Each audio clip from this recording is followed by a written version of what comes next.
Hey ghouls and gals, welcome back to my channel. My name is Taylor and today's video is the start of a exciting new reading series that I have been looking forward to for quite some time now. As I'm filming this video, we are now more than halfway to Halloween, so it is the perfect time to dive into a very exciting book on my shelf. When I tell you this has been a vlog long in the making and a vlog series long in the making, it's true. I got this book, 101 Horror Books to Read Before You're Murdered by Sadie Hartmann, aka Mother Horror, for Christmas this year, and pretty much since then I have been planning a way to read my way through this entire book. So for a little background on this book and therefore this series, if you have any sort of horror adjacent Instagram, I'm sure you have heard of Sadie Hartmann, aka Mother Horror. She put together this incredible list in book format talking about 101 horror books to read before you're murdered, and she also has, of course, so many reviews and recommendations on her Instagram account as well. She was definitely one of the first Instagram accounts that I followed when I really started getting into reading horror fiction, so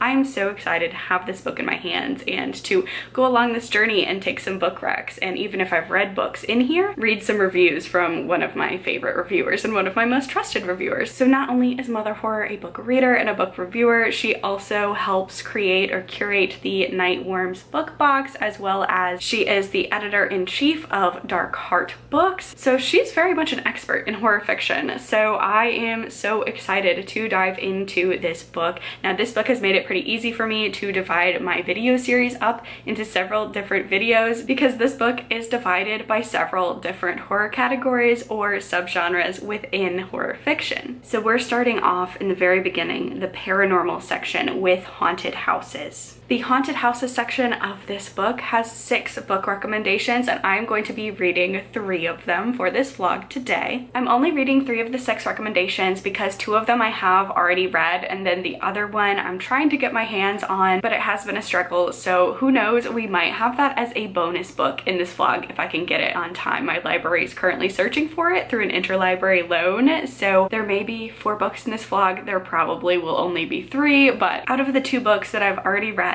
from this list of recommendations, the first one is The Grip of It by Jack Jemick. This came out in 2017 and I really enjoyed this book. I read it last year, I believe, and I read it via audiobook, which is how I would recommend you do so. On its surface, it may seem like a very standard haunted house story with a couple moves into a brand new house, to them at least, and the house has some dark secrets and some paranormal activity starts going down, but I really found this was so bizarre and surreal. But this book was such an excellent take on the haunted house genre because it was so fresh and so new. I listened to it via audiobook and the narration style I think really complements that form, so if you can check it out via audiobook, I definitely think this is a great example of a haunted house horror and I really enjoyed reading it. The second book on this list of recommendations that I've already read is Kill Creek by Scott Thomas. This also came out in 2017. Now this is one that I did not enjoy as much as The Grip of It, but I can totally understand why it's on here because on paper it has a ton of things that horror readers tend to enjoy. We have 4 horror novelists, and for a PR stunt they go and spend the night at this very haunted house, and the events that happen at the haunted house will haunt them forever and their current work going forward. So even though I didn't end up like absolutely loving this book, I totally see what people love about it, and I absolutely think that it is a wonderful recommendation for if you're looking for a haunted house horror story. So I can definitely see the broad appeal behind this one and why it's perfect to include in here. So based off of the 2 books that I've read in this section so far, I'm so excited to dive into the other books on this list. Some of them I've been wanting to read for quite some time and this is the perfect opportunity to do so. The other book on this list that I may or may not read depending on availability is The Switch House by Tim Meyer. This came out in 2018. It's a self-published horror novella. Like I mentioned before, I'm trying to get my hands on it. I do have as kind of a challenge within this challenge because primary challenge is reading all of the books recommended in this book. I also want to try and utilize my library as much as possible, so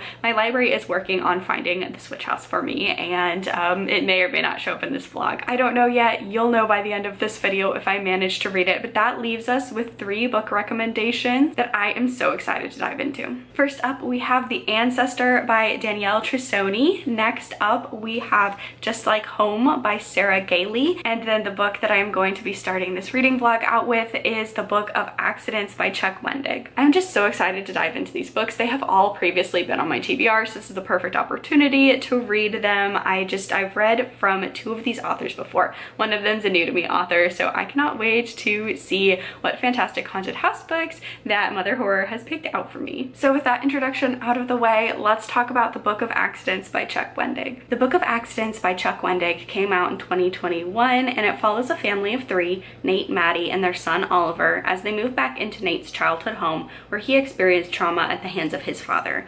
Maddie experienced childhood trauma in the same town as well, so both parents are feeling cautious and productive regarding their son Oliver, who has been struggling socially at school as an emotionally fragile empath. Mother Horror says Chuck Wendig's storytelling style is uniquely accessible and compelling, like a best friend telling you a great story. His wheelhouse is reaching past the page to grab his audience's emotions. I have already read and loved one Chuck Wendig book before that was Black River Orchard, so I'm so excited to dive into this one, and I cannot wait to kick off this vlog.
So I am now 50% of the way through The Book of Accidents by Chuck Wendig, and this book, I am loving this book, you guys, which is so exciting because I was a little bit on the edge, the precipice of a reading slump. Before starting this vlog, I was on the edge of a reading slump, and this book grabbed me and drug me out of it, and I am just so invested in this story. I had a good feeling about it because I read, I want to say earlier this year, but it might have been at the end of last year, I read Black River Orchard by Chuck Wendig and really loved it. So I was really excited to dive back into his backlist and read this haunted house novel, and I'm really enjoying it. A family moves back to a hometown where very strange things start happening, and they move into a house that has a very dark history for the patriarch of the family because he was raised there in a very unstable and unsafe living environment, and now they are redoing this house. They're making it their own, and weird things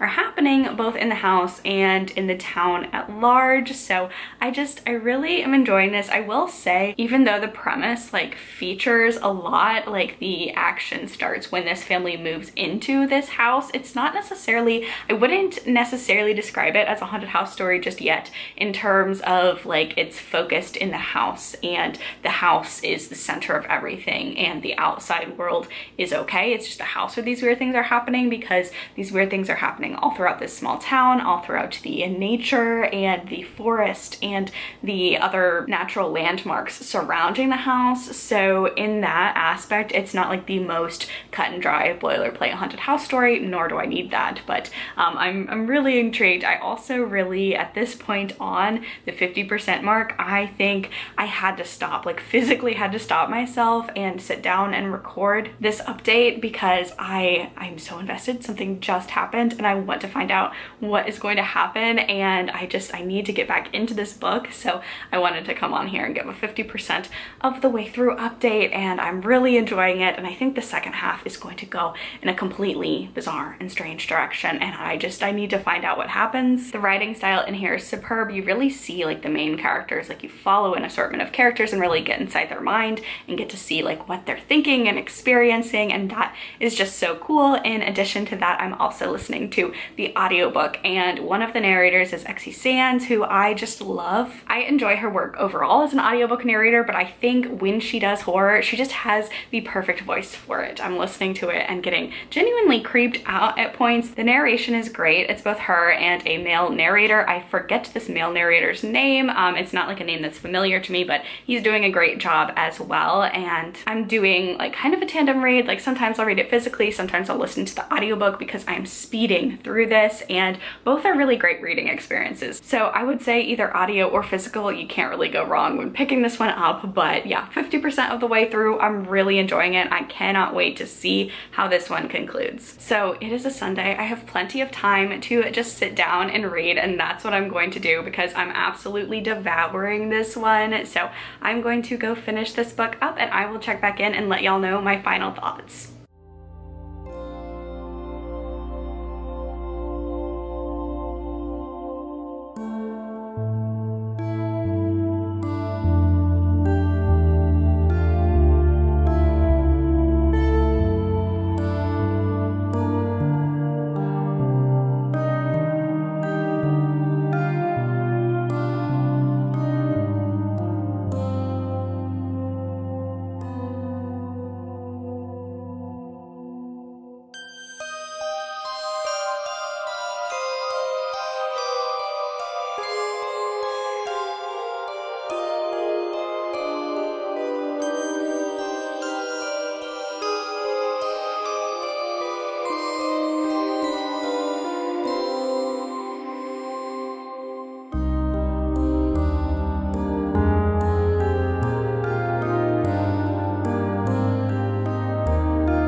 Hey friends, happy weekend. I have finished the Book of Accidents by Chuck Wendig, and finishing this book, I have now determined that Chuck Wendig is like an auto buy, auto pick up, auto check out from the library author because I really enjoyed this one. I don't think I enjoyed it as much as Black River Orchard. That one really worked for me. This one I obviously enjoyed as well, but just not as much as that one. But nevertheless, I'm really excited to check out more by this author. I do think it's interesting. He has such an extensive backlog. I've heard most about this one and Black River Orchard because those are his horror titles, but I think he has a lot of like sci-fi dystopian work as well, which normally typically is not like my jam, but I really like his writing style, so I may check that out. I think it's The Wanderers or something like that, and he's also written a lot for the Star Wars like movie tie-ins. I don't think they're movie tie-ins, but like the Star Wars like official book franchise. I think he's written a lot for that, which is exciting. So yeah, I really enjoyed this one. I felt like this one was definitely not your traditional haunted house horror story because, you know, I think for better for worse, haunted house movies or books have like a list of tropes attached to them, and this one really subverted a lot of them. Some of them for the better, some of them for the worse, depending on who you are and how connected you are to those tropes. But I thought this was really good. I thought this was a really good haunted house horror with a cosmic sci-fi sort of twist in here. Not to give too much away, of course, but I think one of the things that I'd love to highlight about this book is the strength of the familial relationships in here, because it's one of the biggest tropes in haunted house horror that a family moves into a haunted house and the children and the wife experience things, and the husband is so dismissive of the whole entire thing. He thinks they're making stuff up. He thinks like just it's not real, to the family's detriment. But this family loves each other. This family loves each other. They're here for each other, and I just thought that was wonderful to read, especially in a genre that tends to be very like apathetic in terms of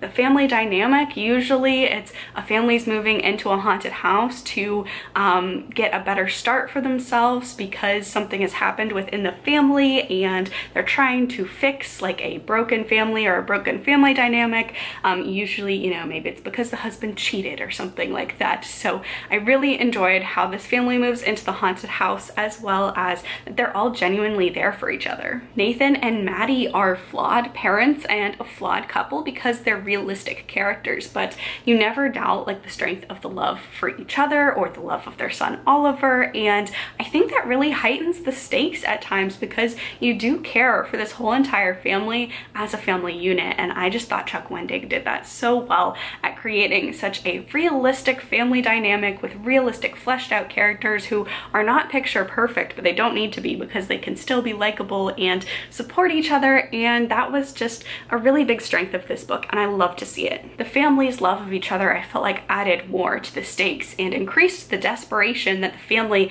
and yourself feel when things go wrong, because this is a good family. They have a good thing going, and just seeing things continuously threaten that and try to mess it all up and break them apart forever, it's just really good emotionally. So I really enjoyed this one. It's a great start to the vlog. I had a lot of fun, and I know I mentioned that I had previously read The Grip of It and Kill Creek, and I enjoyed this one so much more than either of those, so I'm really looking forward to the other books on this TBR. But with that being said, the next book that I'm going to be picking up for this vlog is Just Like Home by Sarah Gailey. This book came out in 2022, and Mother Horror says that you should go into this book with little knowledge of the plot. After being summoned by her estranged mother who is dying, Vera returns home and encounters flashbacks of her 13-year-old self in the same house struggling through a difficult childhood.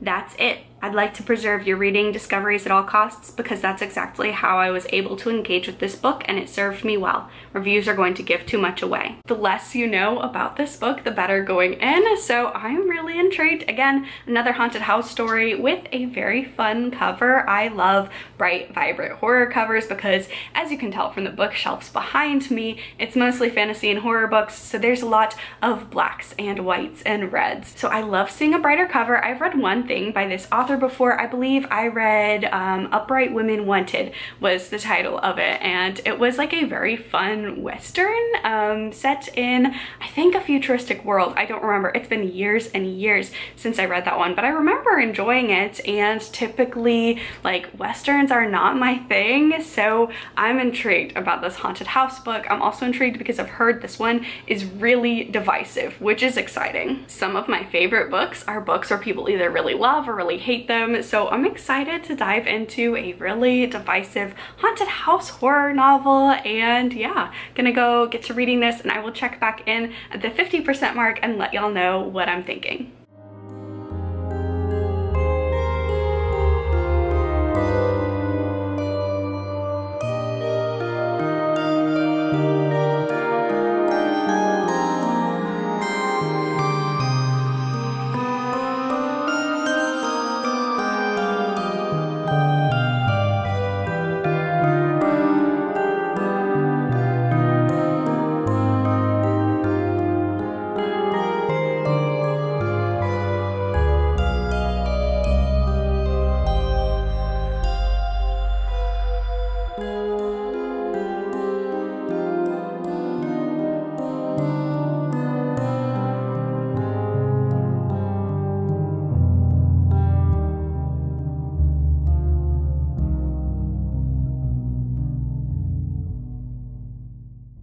Okay friends, so I have now gotten 50% of the way through Just Like Home by Sarah Gailey, and fun fact about this one that I thought was such a fun coincidence was that this audiobook is also narrated by Xe Sands. So this is just a very Xe Sands heavy vlog, and I absolutely love that. Like I mentioned before in the Book of Accidents section of this vlog, I just think she's a wonderful narrator, so I really enjoy that I have another audiobook experience. So much like Book of Accidents, this one I'm going back and forth listening to the audiobook and reading it physically. And what I've been trying to do recently, particularly for my horror reads, is I've been trying to really set an ambiance, because I think that adds a little something. I, like a lot of people I think, tend to get scared easily or more easily by horror movies than horror books. I don't know what that is. I think because maybe more of your senses are involved with the soundtrack and the visuals and, you know,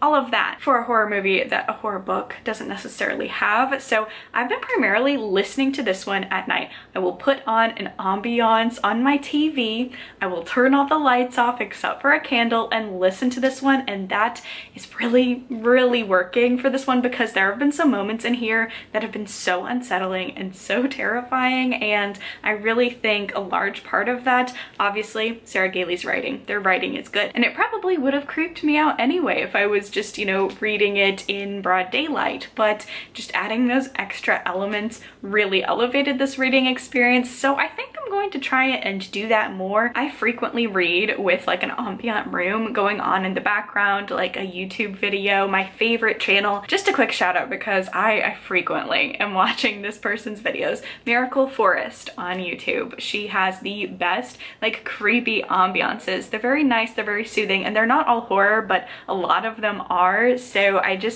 love those two intersections. So especially for a horror book, Miracle Forest, she's got such a great assortment of ambiances, including a number of haunted house ones. So that has just been really elevating this experience. So yeah, so far so good. 50% of the way in. I'm really enjoying this one. I don't really have any complaints about it, just that I am eager to get to the next 50%. Like I mentioned before in the Mother Horror synopsis, this is about our main character, Vera. She goes back to her childhood home to take care of her mother who is ailing, and to not only take care of her mother, but take care of the house as well, get it ready for, you know, reselling it after her mother passes on. But Vera has not had the best childhood in this house. Very dark things happened in her past, and as she's staying in this house, weird things start happening, and she's also reflecting on the horrors of her childhood. So I'm really enjoying this one. I obviously don't want to jinx myself, but I just had a feeling this would be a great start to this vlog series because I like haunted house horror a lot,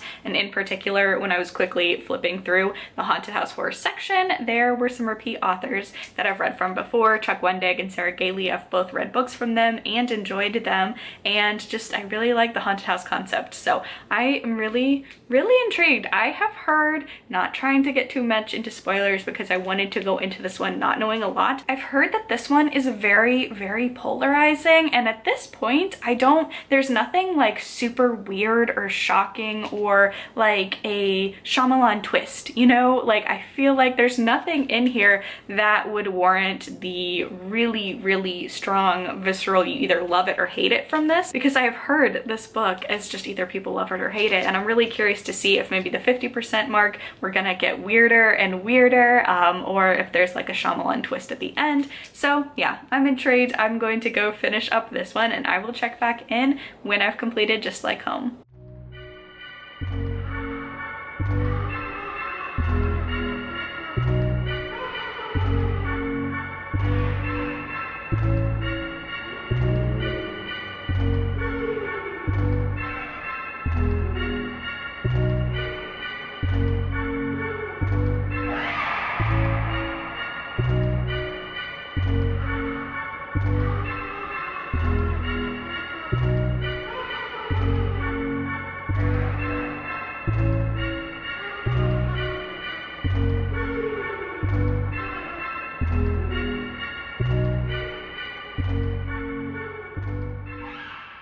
Okay, so I finished Just Like Home by Sarah Gailey, and the ending, I totally understand why this is such a divisive book. I actually ended up really enjoying this one, and I do think that a large part of maybe some of the missed expectations or why some people really seem to hate this book is that, at least on Storygraph, it's marketed as a thriller. This is not a thriller. Don't go into this thinking it's going to be a thriller. It's a horror. It's also a paranormal horror, which I felt was very obvious from the get-go here, because I think I was going into it obviously knowing that Mother Horror had recommended it as a haunted house story, and then also because horror novels, when they're like, this is a haunted house, it tends to be a haunted house. So I can definitely see if someone would have picked this up thinking it was a thriller, really hating the ending. There were a number of reviews that specifically mentioned that they were surprised that this turned paranormal by the end, and for me, going into it as a horror, you're reading these things, like the scares start very early on,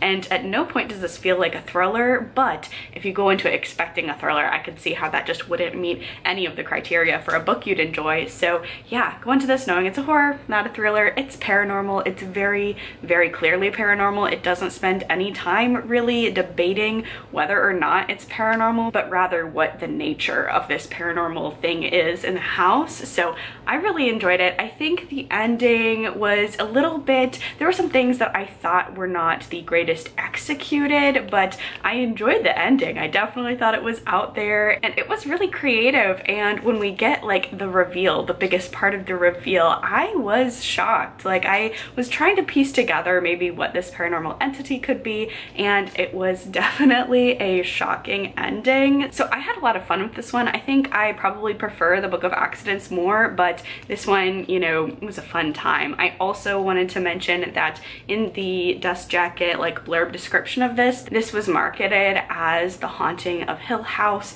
meets I'll Be Gone in the Dark, and I think if you go into it expecting, again, like a true crime serial killer type of story where there's no paranormal elements, because I'll Be Gone in the Dark is nonfiction. So while I understand where that is coming from, if you read that and you're like, okay, this is going to be a very realistic lifelike view of a serial killer or something like that, that's not what you're going to get in here. So I think if you adjust your expectations of what exactly you're getting into with this one, I think you could end up having more of a fun time with it, even if the ending is like not what you expected or wanted to happen. But I enjoyed this one overall. I will say the biggest difference, I mean, there are a lot of differences, but the biggest difference tonally between these two that I think just pushed the Book of Accidents a little bit higher than this one is because the Book of Accidents is very hopeful. Like I mentioned before, the family is wonderful. They're strong. They love each other. They care about each other. This does not have like that optimism. The family structure is very broken. Even people who claim that they love each other in this family,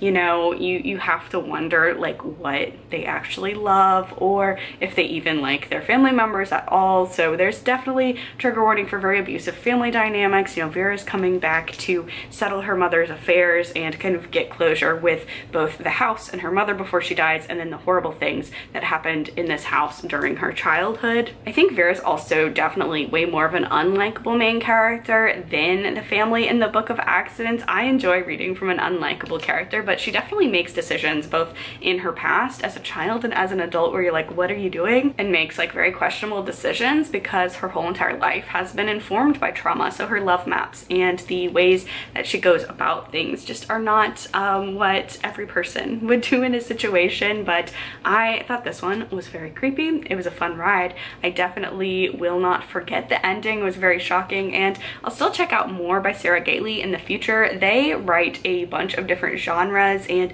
some of the genres that they write in I'm not as engaged in as others, but if they have another premise that I'm interested in, I would definitely check out another Sarah Gailey book. So I had fun. I understand why the ending of this one was very negatively received in some circles of the internet, and there were things like by the end that I still kind of wanted either wrapped up or wrapped up a little bit differently, but I had fun. So we are moving on to the third book in this vlog. I think it's going to be the final book because I have had an interlibrary loan for a couple months now. So at this point, just based on the way that my library operates, I don't think it's going to happen for the Switch House, unfortunately. But the last book in this vlog is going to be The Ancestor by Danielle Trussoni, and this one is one where I have the physical copy. I also have an audiobook copy, and I'm going to be honest, I'm a little nervous going into this one because it shows on Libby that I was 18% of the way into this audiobook, and I apparently either DNF'd it or let the hold lapse and never picked it back up again.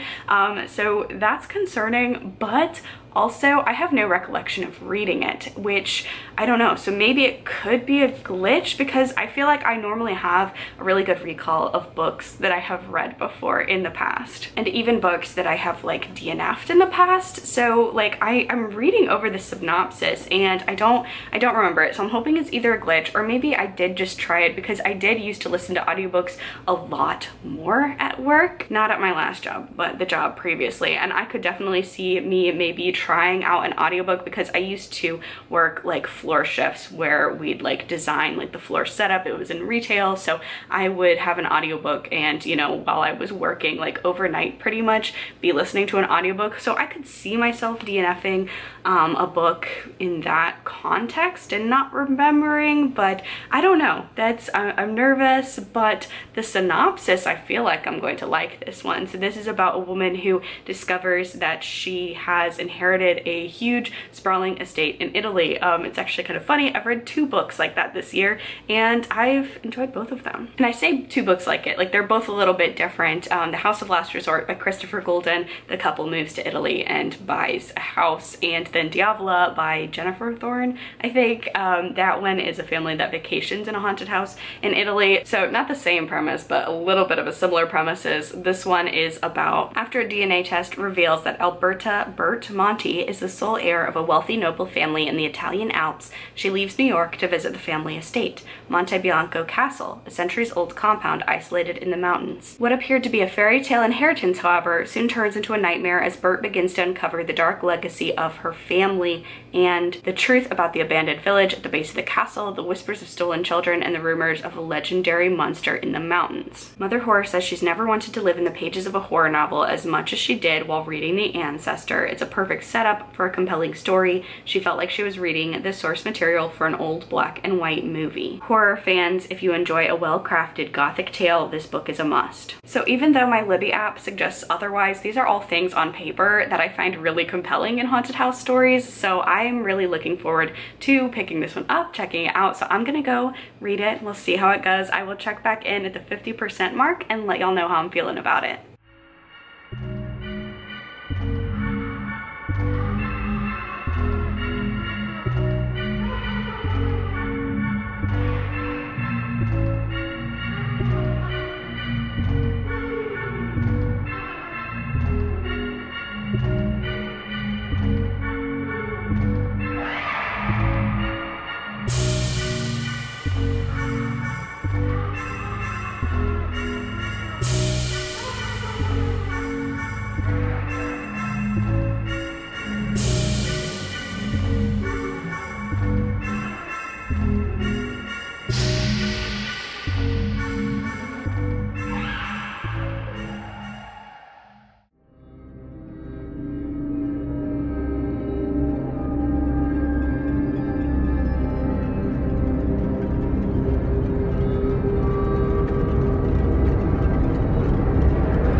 Okay friends, so I am 50% of the way through The Ancestor, and when I started listening to the audiobook, I did actually remember picking this one up, so that is one mystery solved. I definitely remember it was during a floor set like I suspected, and just the pacing and the narration combined made me DNF it, and I had always wanted to pick it back up later, and just, you know, the reader's problem. So many books, so little time. So I am glad that I'm revisiting this one, and even though I do still have the audiobook checked out from my library, the physical book, at least for me, is definitely the way to go on this one, because as I was reading it, I remembered it when I picked it up during the floor set. I wanted something just a little bit more fast paced, because at the 18% mark, we are not actually at the castle yet. So just for that reading circumstance I was in, it wasn't the right book for me, as well as I just don't think the narration suits the story that well. Nothing against the narrator herself. She's American, so the narration of this is done in like the author's normal voice. Our main character, Bert, is also American, so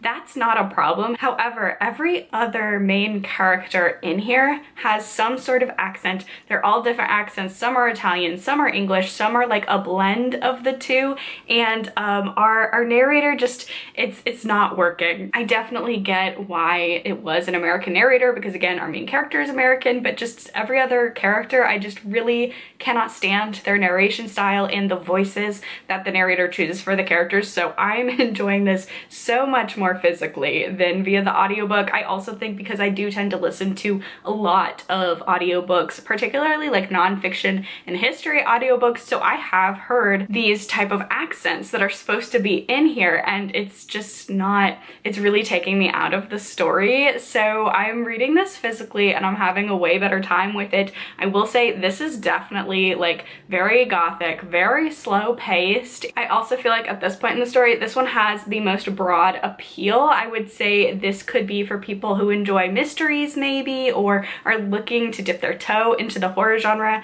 I generally think gothic fiction, gothic horror is a great way to start on your horror journey because of like things like pacing and romance and different elements that are featured heavily in gothic horror that lead itself to being a good like gateway horror genre. But I'm enjoying it definitely a lot more physically. So the other two, I would say either physical or audio, both are an equivalent experience for me. This one by far, pick it up physically, I would suggest, especially if you are really picky about audiobook narration and getting things like accent and regional ways in which people speak like more true to real life. So I'm glad we solved that mystery. I will also say that we do not get to the house until around like the 20 to 25% mark, and when we finally get to the castle, I think the intrigue of this book escalates a lot. So I'm curious to see where this is going. This definitely feels the most tame in terms of horror aspects, at least for someone who reads a lot of horror for me. So again, this one I feel like could have the broadest appeal for maybe people who don't normally pick up horror. It's not bad by any means, but like I can think of instances in the Book of Accidents and then also Just Like Home where I was a little creeped out, or there were elements of like body horror or gore or like jump scares, and this one doesn't really have that, but it's creating a killer ambiance. Also, speaking of ambiance and kind of fun that I watched it alongside reading this book that takes place in Italy, I watched The First Omen with my partner last night and I loved it. I was really not expecting to love this one as much as I did because first of all, the Omen franchise is by no means like a franchise that I love. I enjoyed the first one when I watched it and think it's a pretty good horror classic, but the second one I didn't enjoy, and I know there's a third and a fourth and a remake that I just haven't seen. And I know as a horror fan, I feel like collectively a lot of us are so tired of the endless cycle of reboots, remakes, unnecessary sequels, prequels, reimaginings, like reboots. So I understand that there's a fatigue there, and it's one of the reasons why, even though I had heard some buzz about this one, I was like, this, I'm gonna wait until it's direct to streaming because I don't want to go to a theater and potentially watch like a really bad prequel. But this movie is so lovely. It's so gorgeous. This is how you do religious horror, and you take the themes and the just gorgeous imagery of the church and just make a beautiful possession, really creepy and unsettling and genuinely beautiful horror movie. There were no reason why some of these shots had to be so artistic and compelling. I just thought it was such a gorgeous movie. I would love to rewatch it this fall. It's on Hulu, by the way, right now. So if you have Hulu, go check it out. And I would say you don't even need to have seen The Omen. I feel like it's one where a lot of people already kind of know the basic premise of The Omen, but you don't need to know any of that because it is a prequel and it's just so gorgeous and just really, really great. I think this is this director's like feature-length movie directorial debut, so I'm intrigued. I'm gonna keep watching that director for more, but I just thought it was so fun because obviously The First Omen takes place in Rome, so I thought that movie paired really nicely with The Ancestor that also takes place in Italy, in a very different part of Italy, but nevertheless some just Italian horror, I guess you could say. So yeah, First Omen, highly recommend. I'm really surprised by, and I thought it was really solid. I thought it added something new. Like, we all kind of know where the story's going, but just the way that it happened was really good. And then you also had just all these homages to horror classics and The Omen and just filmmaking in that period in general, just with some of like the soundtrack. The soundtrack was glorious. So highly recommend The First Omen. And I am now going to go finish up The Ancestor, and I will check back in to let y'all know my final thoughts about this book and my final thoughts for this vlog.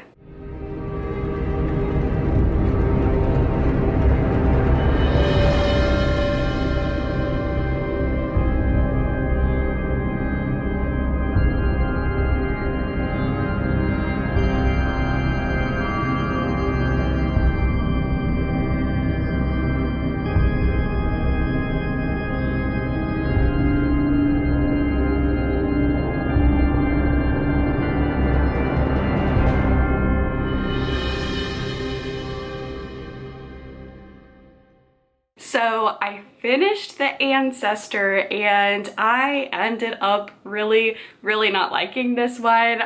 This was just such a wild ride, and this just takes a twist that did not work for me, but I really did not see coming. In fact, I would say, like, just based on looking at the horror tropes and the horror recommendations, like the lists that horror can be divided into with all of the like subtopics and things explored in here, I wouldn't necessarily even put it in a haunted house category. However, if I were to put it in any other category, it would be a spoiler. So I totally understand why it's in here, and I think the strongest part of this book is the parts where we're talking about this beautiful castle in the Alps and just exploring that lush setting. There are like 3 or 4 chapters in here that really work for me and that are so stunning, and we're exploring this Gothic castle and I would want to live at this castle. It's so glorious. But the twist that happens and what this story ends up being about, I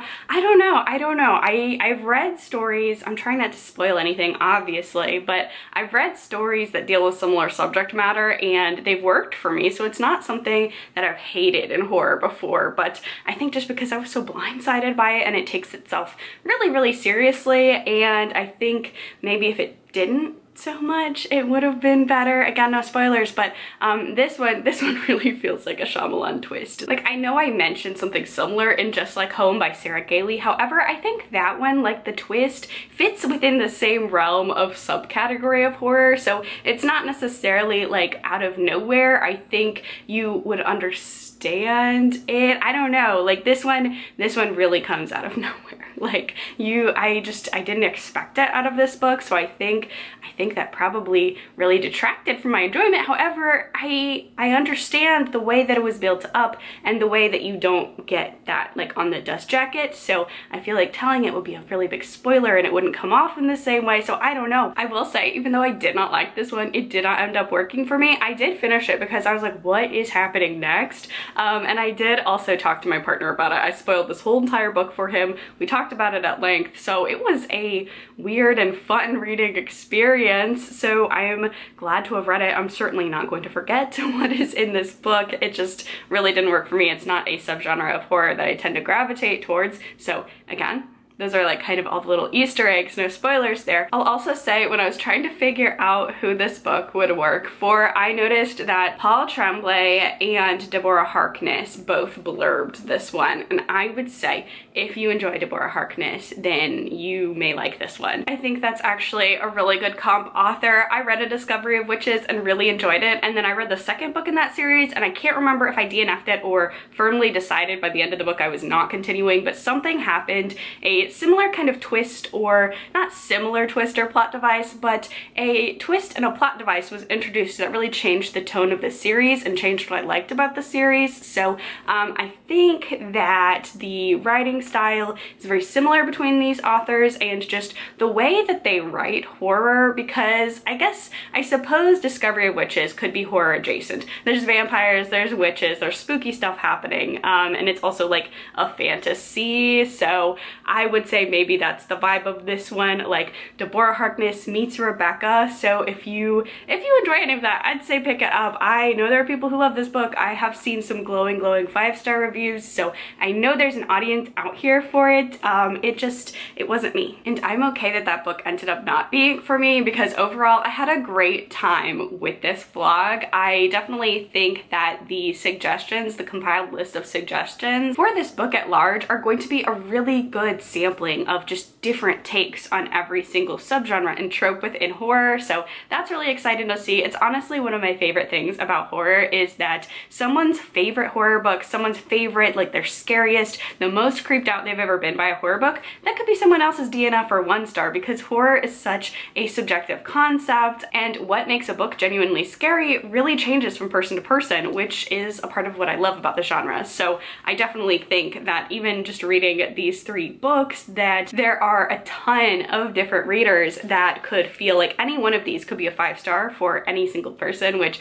is just so exciting about the horror genre, just based on what you find scary and the types of thrills and horror that you're seeking. So my least favorite out of this vlog obviously is going to be the Ancestor. I just didn't care for the way that this was written, the twist like I mentioned, and then like a concrete thing because I know I've been vague, but our main character is very, very passive. She's literally dragged from scene to scene. She doesn't have a lot of agency. That was something that really bothered me as well. So even though the ambiance in this one, when it's great, just overall was a miss for me. And then my next favorite, which the gap between the ratings of the Ancestor and this next one, it's a lot, but the book that I enjoyed the second best in this vlog is Just Like Home by Sarah Gailey. I think that, you know, if you like paranormal horror, this is not a thriller. Don't go into it expecting a thriller or expecting I'll be gone in the dark realness. Like that's not what you're getting here. But if you go into it wanting a very bizarre horror scenario, some creepy scenes, and a book where if you're reading it late at night in bed, you're gonna want to check under the bed, this is good. I had a lot of fun. Definitely will be checking out more by this author in the future. I just thought this was such a creepy time, and the ending was a shocking twist that really, really worked for me. And then my favorite book in this vlog ended up being The Book of Accidents by Chuck Wendig. So this one and Black River Orchard, I did double check. I read that one in January of this year, has firmly cemented Chuck Wendig as an author where if he puts out a horror release, I'm going to check it out. This was just, it combines so much of what I love about the horror genre. We have that optimism. We have a family that loves each other, and even though haunted things are happening in their house and around the town, they want to protect each other. And just, I really, really enjoyed that. This one also like feels Stephen King-ish in the way that you kind of jump from perspective to perspective. Sometimes we get a one-off perspective of a character that isn't one of our main characters, and we also have like a lot of pop culture references in here, which I know is hit or miss for a lot of people, but I tend to really like it, especially going back then and reading books that were published in previous decades to really get a feel for what like the culture and life was like at the time. So highly, highly enjoyed this one, and overall I'm really glad that I did this vlog because none of these were 2024 releases. I think the earliest one came out in 2022, I think this is the most recent. So I really enjoyed a chance to prioritize these books on my TBR. So all in all, this vlog was absolutely a success. I love that I read 3 different books that I would not have picked up this year otherwise, and I got to read also not just these books, but just Mother Horror's dissection and why she likes each book. And I think just this is going to be such an invaluable resource for me because there's a checklist in the back of the book. And even though I read horror fiction like all year long, I feel like I'm really well read in horror. I have not read a lot of these, so we're absolutely continuing on with this series. And because this year I've been on a little bit of a no-buy, I've been prioritizing using my library instead of purchasing new titles. I will be relying on my library to get these titles. So even though this book does kind of have an order, it's not really like an alphabetical order or anything, but it's organized by subgenre. I will be jumping around a little bit as my library gets and holds and books become available to me. And in particular, if I were going from page 1 to page, I don't know, 100 or however many pages there are in this, the next vlog would have been ghosts. However, when I was looking through the ghost section, I've actually read all of the books. So very quickly, we'll go over them here because I feel like haunted houses, ghosts, those are very like interconnected. If you like one, you probably like the other subgenre. So in terms of ghosts, like I mentioned, I have read all of these titles and I've really loved all these titles. So Heart-Shaped Box by Joe Hill, this came out in 2007, and I think this was my first Joe Hill, and I really loved this. Cursed Object Horror. The next book, White Horse, Erica T. Worth, came out 2022. I read this one last year. This is a horror meets crime thriller. I really, really had a fun time with this. I believe the author's coming out with a new book at the end of this year or the beginning of next year, which I'm really excited about. When the Reckoning Comes by Latanya McQueen, 2021 release. I think I read this last summer. A lot of these I read last year, I believe. And this one, again, this is a great summer horror, but this is kind of like a social commentary about the horrors of slavery and mixing it with a fictional ghost story. That one was really good. And then the last book in the ghost suggestions is The Hacienda by Isabel Cañas. This came out 2022. I I absolutely love this author. This is just so amazing. This is gothic horror at its best. This also kind of gives like Rebecca vibes, and there's a romance in here, which hear me out. I'm not a big romance reader, but this was stupendous. So all these ghost books, they were all 4 or 5 stars for me, and I really enjoyed them. So while that would have been a very successful vlog, I've already read all of those recommendations. But the next vlog in the series, because yes, we're making it a series because I had so much fun with this vlog, is going to be demons and possession, and I'm really excited. That is something that really fascinates me about horror. I love religious horror, and I feel like that kind of goes hand in hand with demon and possession horror. A lot of times the ex-Catholic in me just really loves the themes. So yeah, you have that to look forward to. I think I'm going to try and put these out on sort of a monthly basis, but that is going to be it for this video. I would highly recommend that you check out this book, because if you are a horror fan like me, if you've been a horror fan for years, or if you're new to the genre, I think you'll just get a lot out of this book in terms of recommendations and just an appreciation for the genre. So thank you all so much for watching. I had a lot of fun with this one. If you enjoyed this video, please be sure to give it a thumbs up, leave a comment down below, subscribe to my channel for all of the bookish, cozy gaming, and horror content. Stay safe, stay spooky, and I will see y'all in the next video. Bye!